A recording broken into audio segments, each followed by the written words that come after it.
Hey guys, welcome back here to Intuitive Angling, and appreciate you guys swinging by the channel to check it out.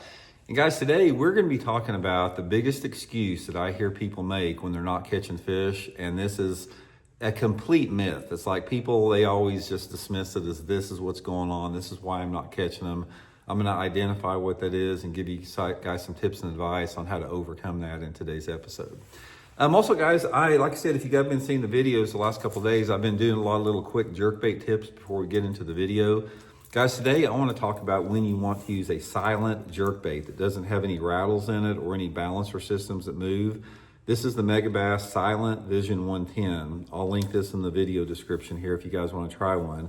But sometimes if you have tough fishing conditions, say for example, it's a post-frontal, it's bright bluebird skies, there's not much wind, it's clear water, you have a lot of people fishing on the lake, bass do not want to react to a jerkbait that's got those rattles inside of it that make noise. So the Silent 110 by Megabass has a fixed balancer system. It's completely silent in the water, and a lot of times that silent presentation will get you strikes when a traditional jerkbait will not do that. So anyway, guys, I'll link that in the description if you want to check that out. Okay, let's talk a little bit about, guys, why the biggest excuse people make, I hear all the time, why they're not catching fish. You know what it is? They say, well, the fish just aren't biting today. And they dismiss it, they oversimplify it, and just theorize that they're just not biting for whatever. And some days you hear people say, man, they were really biting today. Guys, number one thing to remember in bass fishing is forget about that. Don't ever say, man, they were really biting today or they didn't bite today.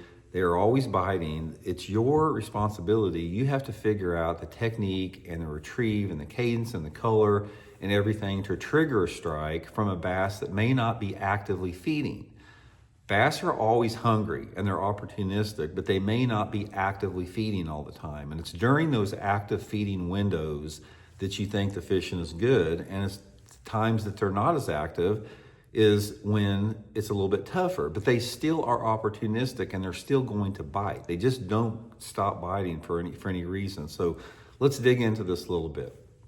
First of all, it's very important to remember, above almost anything else in bass fishing, that most bass feed at night. That's when the active feeding goes on. Actually when they're actively hunting for food, almost like a raccoon or possum at night. You know, you don't see raccoons or possums during the daytime very much, feeding. They're always nocturnal. It's the same with a bass. Now, like a possum and a raccoon, yeah, if they're up and about during the daytime and they see a little morsel or a piece of bread laying on the ground, yeah, they're going to eat it. It's the same with a bass during the daytime. If the opportunity presents themselves to get a meal, they're going to do it, but they are not actively feeding. The thing that you have to realize if you fish during the daytime is you have to trigger a bass to bite based upon their other triggering response mechanisms. And those are things like competition, curiosity, anger, reflex strikes, stuff like that causes them to generate or bite a lure simply because they're not hungry. It's like, say for example, if you're just got done with dinner and you're pretty full and you're not really hungry, and then somebody brings you this nice, freshly baked chocolate chip cookie, and you just, even though you're full, you can't resist taking a bite out of it. It's the same with a bass. So here's what you have to remember. You have got to understand and figure out the mood and the personality of a bass. Excuse me.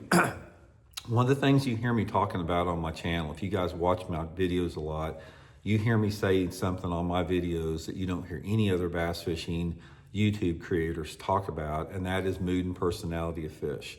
Mood and personality of fish will determine how you need to approach the technique for that particular day. And the things that affect mood and personality are primarily weather patterns and fishing pressure, the combination of both of those. So let's say, for example, let's talk about the prime feeding situation that's really conducive for bass to actively chase lures. Even though they may not be hungry, it's conducive to them. If you have a day that has like a low light condition, some type of a cloudy, windy day, something like that, warm south wind,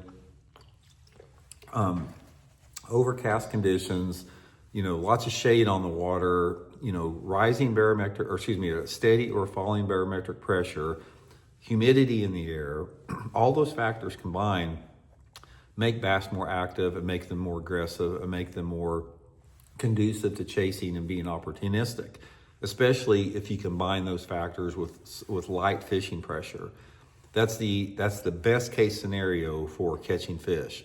Okay, on the other end of the spectrum, let's talk about you have a tough fishing condition. You got heavy fishing pressure, you got maybe bright bluebird skies, there's not much wind, the wind's pretty calm, and fish just are not feeding, they're not active during those situations. And then you have everything sort of in between that.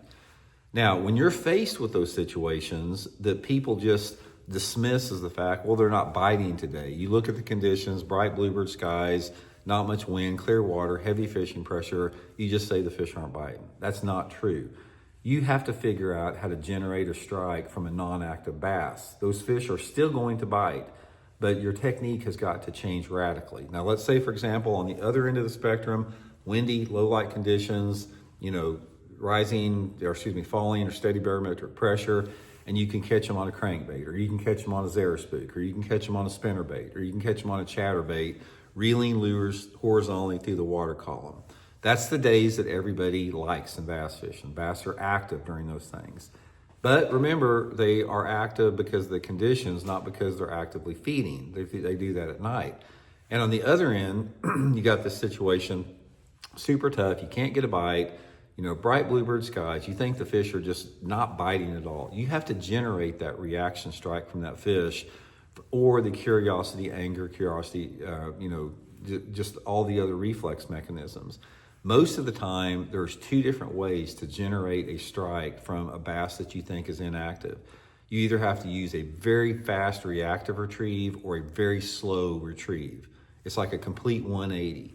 So let's say, for example, you were catching them on, it was really windy and cloudy out, and you were catching them, cranking a wiggle wort with a medium retrieve, and they were eating it up. Or you were cranking a spinnerbait at just a medium retrieve, slow rolling it, and they were eating it up. After that front comes through, or after, it's Saturday and you got heavy fishing pressure and bright bluebird skies, instead of like reeling that, wiggle wort at a medium retrieve, you may have to burn a rattle trap, burn it real fast through the water column to generate that, boom, that reaction strike where they don't have any hesitation. But moreover, in a tough situation, when you dismiss it as the fact that fish are just not biting, the reason they are not biting is that they are not actively chasing. So let's say, for example, you got a stump in the water right here, and on a low light, windy, cloudy day, anything that gets close to that stump, I don't care if it's a top water over the top of it, if it's a spinnerbait that runs 3 feet away from it, if it's a crankbait that's bouncing close to it, they dart out from underneath that stump and they'll chase it and get it, especially if the water's clear. If this bass is living on a stump and its water's clear and you got a fluke coming through the water 10 foot away from it and they can see that fluke, they'll dart out 10 foot away from that stump when they're actively feeding and during those conditions and get that fluke. But if you have tough fishing conditions and bright bluebird skies and post frontal, all this type of stuff that makes fishing what people think makes fishing tough, is you have to get that bait right next to that stump with something slow, like a jig or a Texas rig worm or a creature bait or a shaky head.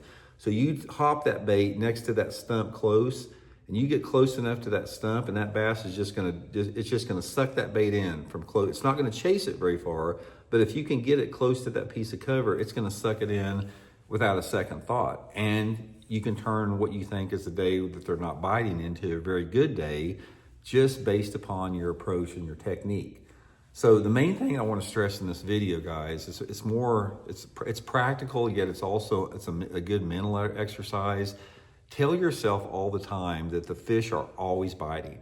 Even if you go out there and you fish for 5 or 6 hours and you can't figure anything out and you say they're just not biting today, they got locked jaw, I hear that all the time. Tell yourself, these fish are always biting. I have to figure out the technique they want, the color, the retrieve, and the place they're living at, and keep hunting for it. And that's the way that you turn, one of those days that a lot of people think is going to be a bad day fishing into a good day. Because I'm telling you guys, bass always bite every single day, 12 months out of the year, 24/7. And I have seen this over and over again at tournaments. I've had some tournaments, guys, where I went out there and we got the worst fishing conditions. It's post frontal, it's cold, it's windy, bluebird skies, everything that you were doing the day before the front rolled in, nothing's working. And then you say, well, man, they're not going to catch crap today at the tournament. And they come in and they smoke them. And then you talk to the people and you figure out they were just doing something different. They had a different bait, a different retrieve, a different approach. So don't ever get sucked into think, guys, that the fish will start biting today, because they are always biting. See y'all later.